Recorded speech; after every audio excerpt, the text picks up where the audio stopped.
Olá pessoal, boa noite. Vamos começar aqui, tá?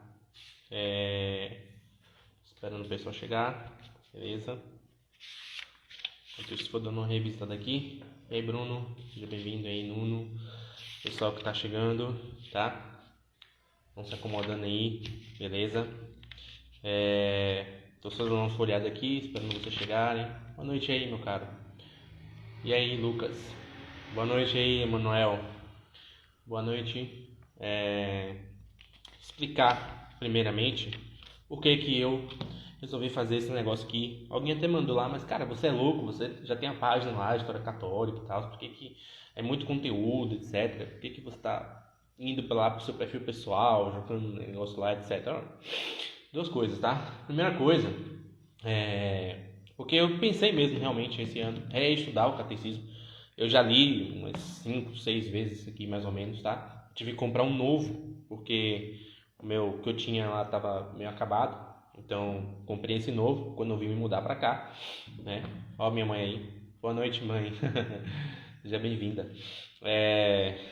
E eu comecei, vou começar a estudar aqui. E quando eu tenho bastante tempo e o pessoal que acompanha lá na página tem muita necessidade, assim. Alguns querem estudar, outros não querem estudar. Enfim, as pessoas têm dificuldade, né? Então, em certo sentido, eu pensei, não, já que eu vou reestudar e tem essa necessidade, vamos juntar, famoso ditado, né? Vamos juntar a fome com a vontade de comer, né? Então, vamos fazer o pessoal, né, participar, tá? E vamos, em certo sentido, estudando e compartilhando, tá?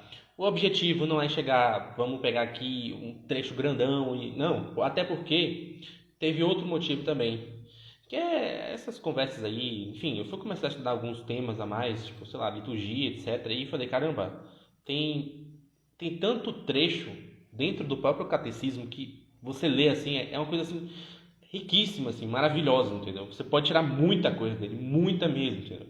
Então, quando você faz uma catequese numa igreja, ou quando você faz um curso de catequese, sei lá, eu conheço aqui na internet o Alan Carrion, que faz um curso de catequese, etc., e outras pessoas, ou o Padre Paulo Ricardo. No geral, a pessoa está focada em te dar uma estrutura daquele curso, entendeu? Ele está te dando uma estrutura básica. Aliás, isso é uma recomendação até de Santo Agostinho. Santo Agostinho dá uma estrutura básica. Olha, você vai criar uma estrutura básica para você ensinar as pessoas o que aconteceu na história da salvação, etc.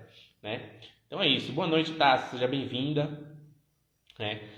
Então, no geral, as pessoas estão ocupadas com isso. Não é que é ruim, entendeu? Não é que é superficial, ou seja lá o que for, entendeu? É porque, por um tempo de catequese e para a finalidade dela, dentro de um programa catequético lá na paróquia, etc., é o que tem que dar, entendeu? Não tem que ficar aprofundando em muitos temas. Isso aí é mais para o leigo, para o fiel, estudar mesmo mais profundamente. Então, o que eu vou fazer, né? Muitos já estão fazendo catequese, outros vão fazer, tá? Ou vão estudar por si mesmos, não sei lá o que for, e eu vou pegar na mão de vocês e a gente vai aprofundando pequenas partes, a gente tirando, aprendendo a extrair a riqueza que está aqui dentro, tá? Não sei quanto tempo vai durar, porque vai depender muito dos trechos. Hoje eu consegui pegar uns 3 parágrafos mais ou menos, tá? Não, tá errado. 4 parágrafos mais ou menos, né, do catecismo, para a gente conseguir elaborar melhor, entendeu? A gente conseguir fazer isso que eu quero fazer, tá? Entenda? Então, primeira coisa que a gente vai fazer vamos ajustar a nossa experiência. Aliás, é uma coisa que o próprio catecismo faz, tá? Se você for abrir o catecismo, ele não começa nele mesmo. Ele começa com 2 cartas do Papa João Paulo II, explicando o porquê desse novo catecismo, porque antigamente o catecismo em vigor era o de São Pio X, certo?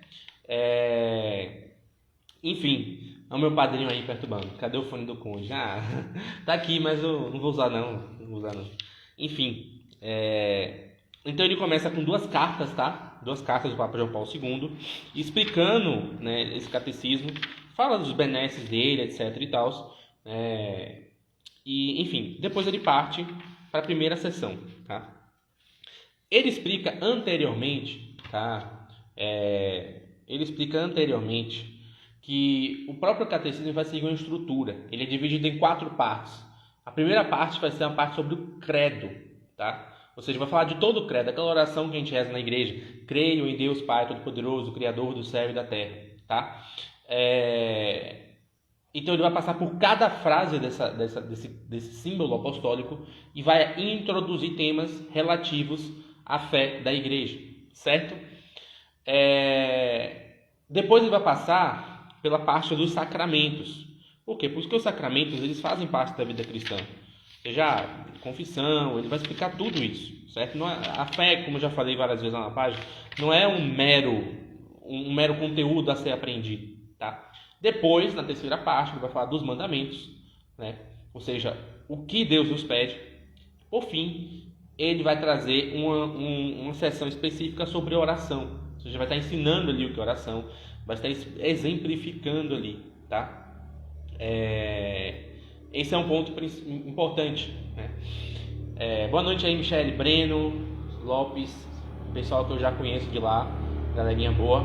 Sim, começou agora, meu cara, começou agora. Eu só estou explicando aqui antes o que a gente vai fazer, tá? Eu estou ajustando aqui o que a gente vai fazer. Então, só resumindo para a galera que chegou depois, tá? Bem basicamente, o que é que nós vamos fazer, tá? Nós vamos pegar, ou seja, você já tem uma catequese paroquial, você já tem um curso de catequese lá, Padre Paulo Ricardo, enfim, Alan, qualquer pessoa, tá? Você já tem esses cursos. Eu não vou fazer isso, eu não vou fazer, claro, vou seguir o catecismo, mas a ideia não é um curso comum de catequese. A ideia é o seguinte, é a gente extrair o máximo que dá de cada trecho, tá? De cada parágrafo. Vou fazer algumas leituras aqui bem breves, e aí vou pausar a leitura, vou explicar, e a gente passa meditando, refletindo e aprofundando aqueles temas, entendeu? Então o objetivo é esse, tá? Por isso que eu botei lá no reloginho, falando, rumando para águas mais profundas, porque o objetivo é esse, tá? Então, vamos lá. Já falei a estrutura do catecismo, quem não pegou no começo aqui agora, depois você volta lá quando a live ficar gravada, tá? Sim, um ponto fundamental. O objetivo, né? O objetivo é que não dure muito também, tá? Assim, sei lá, estourando 40 minutos, certo? Porque senão a gente não consegue, de fato, estudar. A gente se perde em muitas coisas e aí fica um negócio muito viajado, né? Então, vamos lá. Então, o catecismo ele começa no credo. Então, vamos lá. Reza a oração comigo.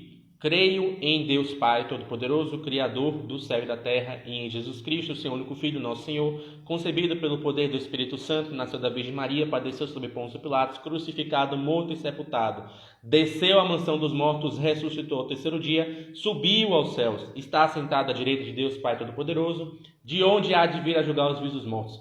Creio no Espírito Santo, na Santa Igreja Católica, na comunhão dos santos, na remissão dos pecados, na ressurreição da carne, na vida eterna. Amém. Pronto. Isso é o credo. É a segunda parte do catecismo. Mas veja, quando você fala do creio, tem uma coisa que está ali implícita, tá? Que não está dita. Tá? Ao mesmo tempo que está dita, não está dita também. Que é o seguinte, é o eu. Ou seja, a experiência da fé para você, para a pessoa, para o sujeito humano. Então você tem ali um eu creio. Né? Geralmente ele não reza assim na missa, né? A gente não reza assim, eu creio. A gente reza, creio em Deus Pai. Mas é uma nuance da língua portuguesa. Mas o fato de estar ali, de estar oculto, não significa que não é importante. Tá? Na verdade, significa que é algo que é pressuposto. Ou seja, para você crer em algo, você tem que ter isso aí, o Bruno trouxe aqui, sujeito implícito. E o pessoal falando do meu fone aqui. Não, eu não estou de boa, relaxa. Não estou coisa não. Só estou querendo seguir para não me perder aqui, tá? Então, sujeito implícito ali. O eu, tá? O eu, beleza? Então, quando a gente professa a nossa fé, a gente fala eu creio, ou então nós cremos, certo? Então, por isso que o catecismo vai dizer assim, olha, antes da gente entrar na fé, na liturgia, na moral, na vida dos santos, nos mandamentos, etc. A gente tem que fazer o seguinte, o que é que significa crer? O que significa ter fé? Hoje você vê muita gente falando assim, não, eu tenho fé, isso aqui lá, eu tenho fé naquilo, eu acredito nisso, aquilo. Você tem muitas fés, né, por aí afora. Mas o que significa a fé? seja, num trecho anterior, e aí por isso lá no título, cá em cima, não sei se vocês estão vendo, mas eu coloquei o prólogo. Por que tem? Porque ele tem um prólogo antes. E nesse prólogo ele diz uma coisa muito interessante. Você sabe por que Deus criou o homem? Você sabe do porquê disso? Coloca aí nos comentários qual é o motivo que você acha que fez Deus criar o homem. Porque veja só, Deus é perfeito, tá? Ele basta-se a si mesmo, ou seja, ele não depende de ninguém, tá? Deus, ao mesmo tempo, ele é onisciente, onipresente. Deus tem todas as qualidades, todos os atributos em si, certo? E por que diabos ele foi criar o homem? Por que ele criou o ser humano? Uma coisa chamada ser humano. Né?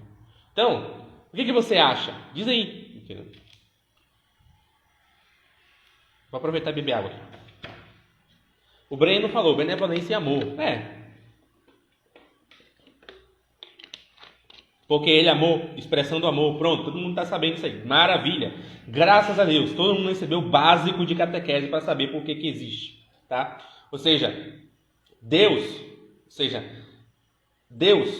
ele sendo amor, ou seja, a gente fala de trindade, ou seja, de três pessoas. Uma pessoa exige uma relação íntima e própria, certo? Não tem como você dizer assim que um mouse, um computador é uma pessoa. Desculpa. Ou até você pensar assim, não, um animal de estimação, ele não é uma pessoa. Porque ele tem um tipo de relação conosco que está muito mais ligado às coisas do que a relação profunda e íntima que você consegue ter, tá? Com outra pessoa, com outro tipo de ser, tá? Então Deus, por ele ser pessoa e ele estar intimamente relacionado, ele resolve e cria o ser humano, porque aquilo se torna uma expressão do amor deles, certo? É uma expressão do amor deles, entende? Então, o homem é criado por conta disso.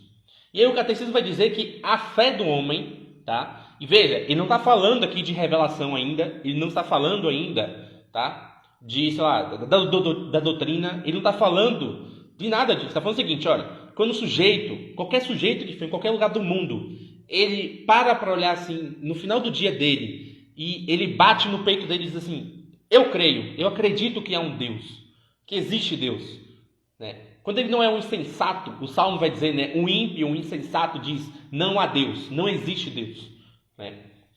Mas quando o homem sábio e o homem que se deixa guiar e perceber a criação, e ele consegue dizer assim, não, olha, Deus existe. Quando ele faz isso, é uma resposta a esse amor. Ou seja, a fé, ou seja, a forma que nós temos de crer, é uma resposta que o homem dá a Deus. É por isso, gente, que a gente foi falar na página. Olha, a fé não é um conteúdo, entendeu? Não é um mero conteúdo. Não é só você chegar aqui, pegar esse livro aqui e saber de cor e salteado, ou de São Pio X, ou a vida dos santos, ou sei lá o quê. Não adianta, entendeu? Ela sempre vai passar por uma expressão da sua vida. Entende? E o próprio vai falar aqui, olha só. Ele vai chegar aqui, ó. A fé é a resposta do homem a Deus, que se revela a ele e se doa, trazendo ao mesmo tempo uma luz superabundante ao homem em busca do sentido último de sua vida. Então veja, mesmo quando o homem ele apenas busca responder a Deus, ele recebe dele, ainda que ele não peça algo em troca. É por isso que tem sempre aquele paradoxo na mística. Se você for estudar a vida dos santos, ele fala assim, olha, veja, você não tem fé, mas quando você chega para pedir fé a Deus, a fé aparece para você. Parece um paradoxo, né? O sujeito não tem fé e ele reza pedindo a Deus fé, e só o ato dele já estar rezando, ele já obtém aquilo que ele está pedindo, né? Ou seja, em certo sentido, né? De qualquer forma, essa resposta não é uma mera resposta, assim, não é uma resposta assim do tipo assim, um homem responde e ele fica na mão com Deus. Não, cara. Ele responde e Deus dá a ele de volta um bem, um fruto. É por isso que não faz sentido assim, eu quero ter mais fé, e fala, não, mas o que eu tenho que, sei lá, eu já recebi uma pergunta assim, é que eu não estou me lembrando agora a pergunta, mas alguém falou assim, não, eu quero ter mais fé, não consigo. Eu falei, cara, você tem que fazer as coisas. E aí o sujeito até no direct fala, não, mas peraí, isso é pelagianismo, não sei o que lá. Não, cara, não é isso, entendeu? Não é isso, porque a fé é uma resposta que você dá a Deus, entendeu? Independentemente de, na sua cabeça, está tudo bem elaborado, está tudo bem definido, bem aprofundado. A fé é essa resposta que você dá a Ele. E através dessa resposta, Deus não deixa você sem nenhum tipo sem nenhum tipo de entendimento, entendeu? Né? Então, em certo sentido, o meu padrinho Marialha aqui, né, o perfil Marialha Lucas, fala de fé suficiente. É exatamente isso. É o que eu estou definindo aqui, olha. Essa fé inicial que o homem precisa para poder, através dela, conseguir acreditar e se levar a Deus, né? Isso é próprio, comum do ser humano. Ainda é um tipo, claro, é um tipo de fé natural ainda. Não é uma fé sobrenatural, não é a fé dos santos, entende? É uma fé natural, é intrínseca no coração do homem. E aí a gente já casa, né, com o próximo capítulo, que é o seguinte, o título do capítulo chama-se O Desejo de Deus. Então percebe, olha só, o homem naturalmente, ele busca a Deus, certo? Ele dá essa resposta a Deus por meio da fé. Mas ele só o faz porque ele possui no seu interior esse desejo profundo por Deus, tá? O próprio Catecismo vai falar aqui no final que, olha, você tem ali, tá? Você tem ali uma noção de que o homem é um ser religioso. Eu já tinha lido isso no Messias Eliade, é um historiador. Ele fala exatamente sobre isso. Olha, o homem é um ser religioso, né? Ou seja, é um ser que não adianta, entendeu? O cara pode ser ateu, entendeu? Mas ele tem algumas expressões da vida dele que estão ligadas, profundamente íntimas, tá? Com a prática religiosa, entendeu? Não interessa, entendeu? Por isso que você vê hoje, né, justamente o pessoal, né, que se diz, não, mais isento, assim, não, religiosamente isento, não, eu vou, sei lá, vamos aqui, sei lá, não tem nenhum tipo de dogma, porque isso é um tipo de radicalismo. São os caras que vão estar depois cortando cabeça de gente na guilhotina, entendeu? Porque ele não entende, entendeu? Isso, a prática e a vivência religiosa, ela faz parte do íntimo humano, do coração humano, entendeu? Não tem como você anular isso. Se você anula uma prática religiosa transcendente, você vai transformar tudo aquilo que está presente na sua imediata experiência em uma expressão religiosa também, entendeu? Não tem para onde fugir. Não tem como. É uma condição própria do ser humano. Entendeu? Então, o próprio Catecismo fala assim, olha, o desejo de Deus está inscrito no coração do homem, visto que o homem é criado por Deus e para Deus. O que ele está fazendo aqui? Ele está dando uma resposta às ideologias ateístas, ou para as pessoas que têm anseios ateístas. Olha, eu vou falar uma coisa aqui, eu já falei para alguns amigos próximos, não gosto de ficar falando essas coisas, porque é parecendo que eu estou me vangloriando. Não é isso, entendeu? Eu tinha um sujeito, um amigo meu, logo quando eu me converti, ele era ateu, tá? E eu já tinha estudado um pouco do catecismo, já sabia um pouco assim da estrutura, o que ensinava, etc. Estava estudando. E ele era ateu, cara. Ele tinha um grande problema de entender, entendeu, a existência de Deus. Não era uma pessoa assim que era aquele ateu, sei lá, de faculdade, geralmente, assim, que ia atacar a fé, não era isso, entendeu? Ele era aquele ateu que nunca tinha conseguido perceber Deus, enfim, na vida dele, na vida dos outros, enfim, tudo. E tinha essa dificuldade, entendeu? Muito dessa dificuldade. Tá? E eu falei para ele, cara, você vai fazer o seguinte, você vai pegar a vida de um santo, você vai ler, e você vai ler o primeiro capítulo do catecismo. Só isso, não precisa ler mais nada, entendeu? Só ler o primeiro capítulo do catecismo. Cara, ele fez isso, entendeu? No dia seguinte ele falou, cara, acredito em tudo agora, isso aqui, o que é que eu faço? Eu falei, procure a primeira paróquia que vai se batizar ainda. Só isso, entendeu? Porque o que acontece é o seguinte, o próprio catecismo, e aliás é uma coisa que está na carta de São João Paulo II, né, que ele explica por que está fazendo esse catecismo, ele fala, olha, às vezes tem até essa querela com os red threads, porque ele fala assim, não, porque o catecismo de São Pio X é melhor, não sei o que, parará, e o catecismo amarelo não é tanto assim, tem muitos erros ali, parará. Eu falei, olha, quando você entende o seguinte, quando o cara escreve um livro, ele não escreve o livro por vento. Não importa se o livro é a Bíblia, o catecismo, ou um livro de história ou de literatura. Ele escreve um livro, tá, para uma comunidade, para uma pessoa, para um certo ouvinte, tá? O catecismo de São Pio X, quando ele surge num período que a fé católica estava combatendo ali muitos problemas, muitas dificuldades, enfrentando muitas situações, entende? Você ainda tinha ali uma comunidade católica muito forte interna, né? Eu sempre evoco aquela expressão do Jorge Bernanos, do livro dele, chamado pároco de aldeia. Tá? Então você tinha ali o pároco de aldeia, né? Ou seja, você tinha ali uma cidade, é que nem aqui na minha cidade é assim, uma cidade pequena, o prédio mais alto da cidade é a torre da igreja, o sino da cidade da igreja toca e você ouve em todos os lugares da cidade, tá? Então você tinha aquela presença forte do pároco ali, tá? Naquela época. E óbvio, era necessário um catecismo, porque quando a igreja formou um catecismo central ali em Roma, não é só para ficar nele. Geralmente eles buscam que, localmente, as pessoas criem catecismos também. Você tem vários santos da igreja que fizeram isso, tipo São Roberto Bellarmino, Santo Afonso. Eles criaram catecismos próprios, formas de explicar a fé para as pessoas, tá? Ou seja, ele dá uma espinha dorsal, Roma dá uma espinha dorsal, tá? E, através disso, as pessoas criam. Então, o catecismo de São Pio X surge nesse contexto, entendeu? Tá? Não quer dizer que ele é atrasado, que ele não serve, que ele não presta. Não é isso, entendeu? Ele presta, e quiçá, quando a gente acabar isso aqui, a gente pode ir para ele, entendeu? Não tem problema nenhum, a gente vai para ele, entendeu? Tá? Só acontece o seguinte, na época que esse catecismo é feito, tá? Na época que esse catecismo é feito, o que acontece? O que acontece? Você não tem mais comunidade católica, filho. Acabou, entendeu? Não tem mais esse negócio de pároco de... O pároco de aldeia ali, entendeu? Ele vai estar tocando tambor na missa, entendeu? Vai estar ensinando ideologia LGBT, entendeu? Não tem mais isso, entendeu? Então o que acontece? É preciso você fazer as pessoas redescobrirem o esplendor da fé, entendeu? Fazer com que elas entendam a fé de forma mais profunda. Então, por isso que eu falei assim, olha, eu falei desse relato do meu amigo que é ateu, tá? Porque o que acontece é isso, entendeu?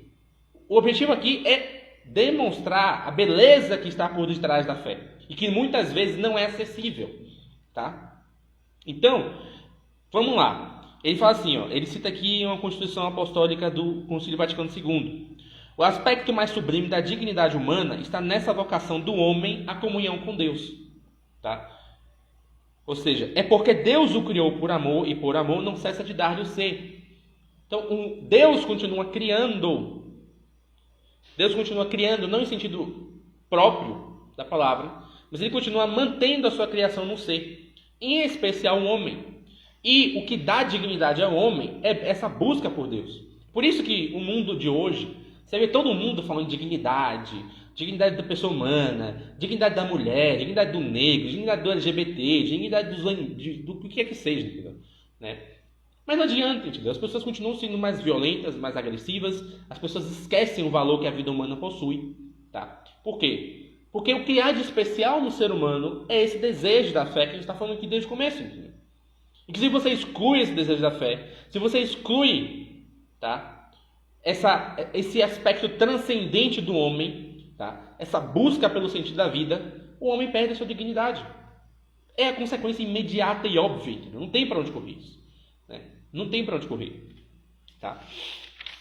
Então ele vai falar depois da questão do homem ser um ser religioso, foi o que eu falei, né? O homem, ele é um ser religioso, ou seja, ele na sua forma de vivenciar, de ter experiência com a realidade, ele busca ali, né, algum tipo de ligação com algo que ele entende que é superior a ele. Ele percebe isso. A gente vai falar dos modos que o homem percebe isso, tá? Mas não vai ser agora, não vai ser na catequese de hoje, tá? Não vai ser agora, vai ser depois, tá? Então é isso. Ele fala do homem ser religioso. Ele fala assim, ó, assim fez, não, peraí, desculpa. De um só homem, ele, Deus, no caso, fez toda a espécie humana para habitar sobre toda a face da terra, tendo estabelecido o ritmo dos tempos e os limites da sua habitação. Assim fez para que buscassem a Deus e talvez as apalpadelas o encontrassem. A ele que na realidade não está longe de cada um de nós, pois nele vivemos, nos movemos e existimos. Olha só, eu quero atentar para dois pontos aqui importantes, tá? Que é o seguinte, ele fala assim, ó, que Deus estabeleceu o ritmo dos tempos e os limites da habitação humana. Veja só, o que ele está querendo dizer aqui, gente? Olha, você nunca teve aquela experiência que é a seguinte, você está lá, hoje é sábado, aí amanhã é domingo, você vai na missa. Segunda, começa trabalho de novo, faculdade, escola, seja lá o que for. Tá? E você começa, tá? Segunda, trabalho. Terça, de novo. Aí você, quarta-feira, você acorda de novo. Quinta, de novo. Ou seja, há um ciclo que te engole todo dia de coisas a serem feitas, tá? De coisas a serem novamente realizadas. Ou seja, todo dia você vai acordar, você vai ver o sol nascendo e todo dia, quando você voltar do trabalho, você vai ver o sol se pondo. Todo dia você vai à noite olhar para o céu e a lua vai estar se levantando e toda madrugada, toda aurora, a lua vai estar sumindo do céu. Ou seja, isso é um ciclo criado divinamente. Ou seja, é um ciclo que Deus estabeleceu para o homem. E o próprio catecismo diz, olha, esse ciclo ele deve nos remeter a Deus. Esses dias mesmo, essa semana foi uma semana muito exaustiva para mim. Muito cansativa, muito estressante, né? De tal modo que, nossa, para eu acordar e fazer minhas orações da manhã e começar as minhas atividades, era uma grande dificuldade, assim, sabe? Muito difícil mesmo. E eu ficava, caramba, por que Deus nos colocou nessa? Por que a gente fica preso nesse negócio?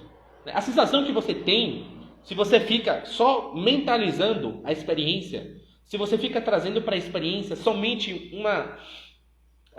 a sua percepção imediata, a sensação que você tem é que você está preso nesse negócio, entendeu? E que, olha, você não sabe o que vai acontecer se você morrer, entendeu? Você pode falar assim, não, então está de graça, entendeu? Se eu morrer, eu vou para o céu. Você não te garante nada, entendeu? Me desculpe, mas você não te garante nada, entendeu? Te garante, assim, um conforto atual, entendeu? Mas você não sabe o quanto de obra você fez, o quanto que Deus aceitou daquelas obras, entendeu? Você não sabe o estado real do seu coração, entendeu? Para que você pense assim, não, se eu morrer, com certeza eu vou estar numa situação melhor na eternidade. Você não sabe, entendeu? Porque a única coisa que pode, de forma imediata, te retirar dessa visão de prisão do tempo é a eternidade. Porque você sabe que a eternidade não é um tempo como o nosso. Mas, no entanto, esse mesmo tempo, do sol que se põe e do sol que nasce, foi algo criado por Deus. Foi algo estabelecido em Deus. Por Deus, na verdade. Tá? E aí você começa a perceber que, olha, a possibilidade, ou seja, aquela certeza imediata de que, olha, todo dia que eu acordar vai ter sol, entendeu? Isso é uma certeza imediata que você tem. Tá? Não é uma certeza que você garantia, ou que você garante por meio de um cálculo, ou de um raciocínio, ou de um silogismo. Você não precisa nem fazer nada. Olha, o primeiro momento do seu dia, quando você abre o olho, você já sabe que tem sol ali. E você já tem noção daquela experiência. Entende? Então, essa experiência, essa mesma experiência, essa própria experiência, essa certeza que na criação uma ordem existe, uma ordem é visível, ela por si só é algo que já chama a Deus. Porque imagine, vamos fazer a experiência de um homem numa tribo, tá? De um homem numa tribo indígena. Imagine o seguinte, imagine que você está na tribo indígena e você tem essa experiência por, 20 anos, tá? E aí o que acontece? Você tem essa experiência por 20 anos, mas você é um estudioso. E você sabe que seus antepassados, por 2000 anos, observaram as mesmas coisas. Observaram o seguinte, olha, toda vez que a gente levanta, o sol está de pé. E toda vez que a gente está próximo de dormir, o sol está se pondo. Então essa coisa do sol está se mexendo da nossa visão é uma experiência, um dado da realidade humana. Tá? Só que acontece o seguinte, um dado da realidade humana você pode extrair dele qualquer coisa. Como eu falei, eu extraí uma experiência ruim, porque a minha semana estava ruim. Mas no dia que a semana está boa, você extrai uma coisa maravilhosa. Nossa, né? Você acorda cantando na fazendinha, entendeu? O sol já está brilhando lá na fazendinha, entendeu? Pronto, você acorda assim, entendeu? Entende? O Johannes Lucas perguntou se ela vai ficar gravada. Sim. Mas vamos lá. Então, olha só. É um dado da realidade humana. Só que acontece o seguinte, o próprio catecismo nos direciona para o coração sábio, o homem sábio, ele consegue extrair desse dado da realidade, tá? Não um mero evento aprisionante, ou não simplesmente uma experiência negativa, mas ele consegue extrair o seguinte: há uma ordem ao qual eu não controlo, e que ainda assim, se eu tentasse controlar o nascer e o pôr do sol, eu não teria condições de fazer isso. Portanto, tá? Se as coisas que eu consigo ordenar e que estão na minha mão, estão acessíveis à minha ação, aos meus meios de ação, tá? São realizadas por meio da minha inteligência, logo há um outro intelecto maior, superior, capaz de ordenar todas essas coisas. Mais ainda, A minha força de vontade, na realidade, ela é limitada. No máximo, eu consigo pegar uma pedra e jogar uns 200 metros, uns 20 metros, não sei. Se um cara treinar muito bem, ele faz aqueles arremesso de vara que tem nas Olimpíadas, ele arremessa por bastante tempo. Mas olha só, uma bola de fogo, uma bola que me dá a sensação de calor, de iluminação, ou uma outra muito grande que se apresenta a mim à noite, eu não tenho condições de controlá-la e nem de dominá-la. Portanto, todo o movimento que há para além de mim na natureza é uma expressão, tá? É uma expressão de uma força superior à minha, que nós chamamos, de forma mais tradicional, de Deus.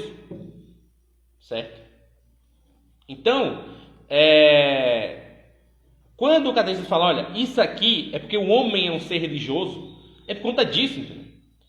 Ou seja, toda cosmovisão, toda forma que o homem tem de enxergar a realidade está atrelada a uma prática religiosa.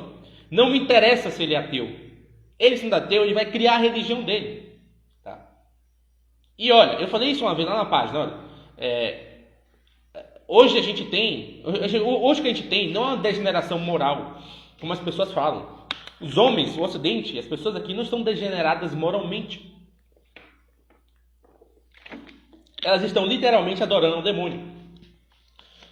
Todas as práticas, todos os ritos antigos que estavam ligados à própria adoração, ao próprio sacrifício ao demônio, estão sendo ressuscitados como práticas comuns da vida moderna.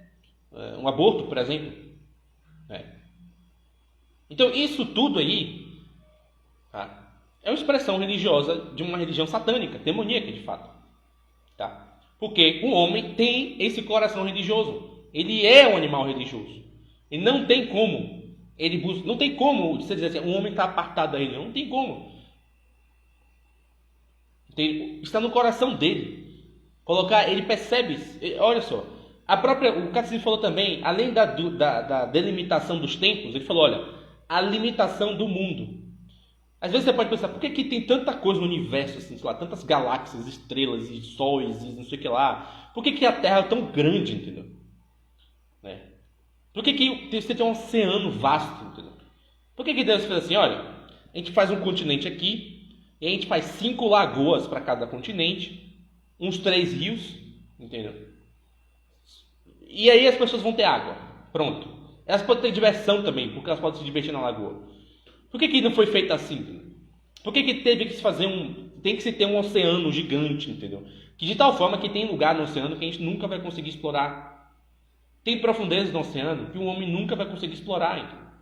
No máximo ele chega lá, mas ele não explora. Ele não consegue investigar tudo, saber tudo que tem ali.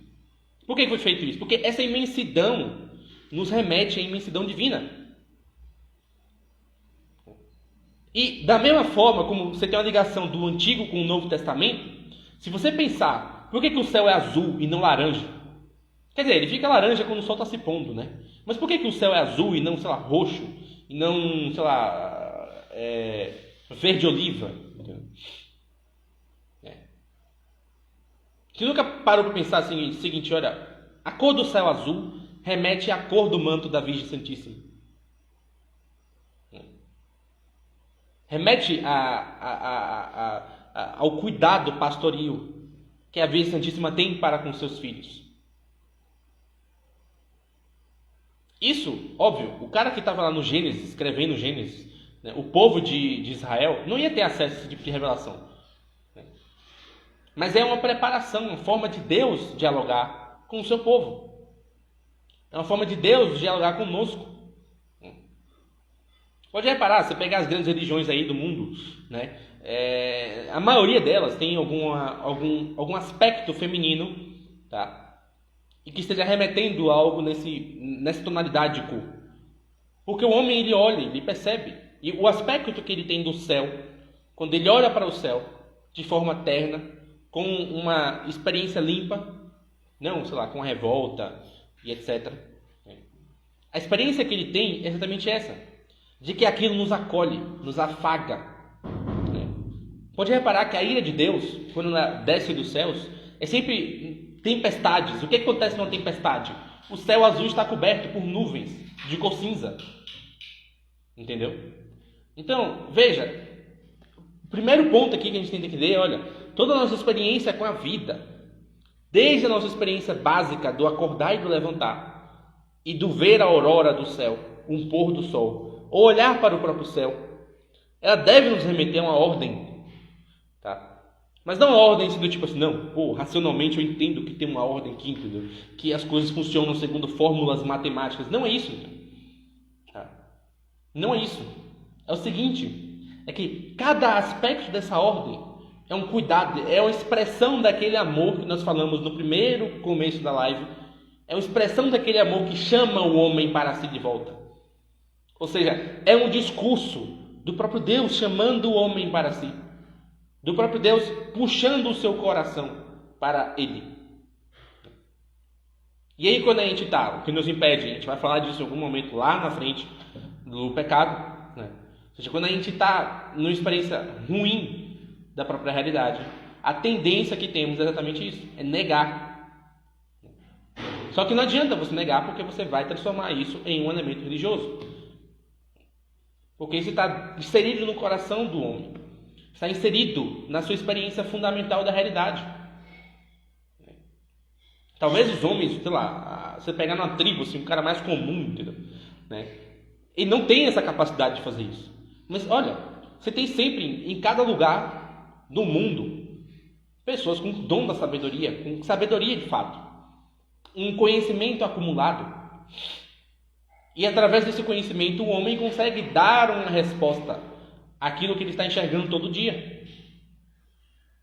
Então, pessoal, hoje a gente para por aqui, beleza? Vocês viram, olha, eu levei quase 40 minutos aqui para falar de 3 parágrafos, tá? No próximo a gente deve falar de 2, não, de 1 na verdade, né? A gente vai retomar esse assunto de forma melhor, mais aprofundada, tá?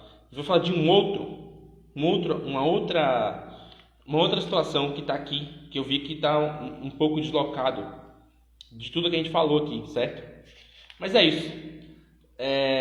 Obrigadão aí, Kleber. Nem tinha visto você aqui na live, meu cara. Michele e todos mais aqui. Não sei se a tia Letícia entrou aqui, não sei se ela saiu. Né? O Miguel, que eu tô vendo os coraçõezinhos aqui, minha esposa. Dispõe, meu caro. A live vai ficar salva, vocês podem assistir de novo. Vocês podem fazer o seguinte, aliás, olha, façam sempre isso, se vocês quiserem. Assistam a live em outro momento, leiam, entendeu? O trecho que eu coloquei lá, e assistam, e tirem suas próprias impressões. Então, você consegue ter isso. Breno, valeuzão, Breno. Eu coloquei hoje lá no Telegram também, tá?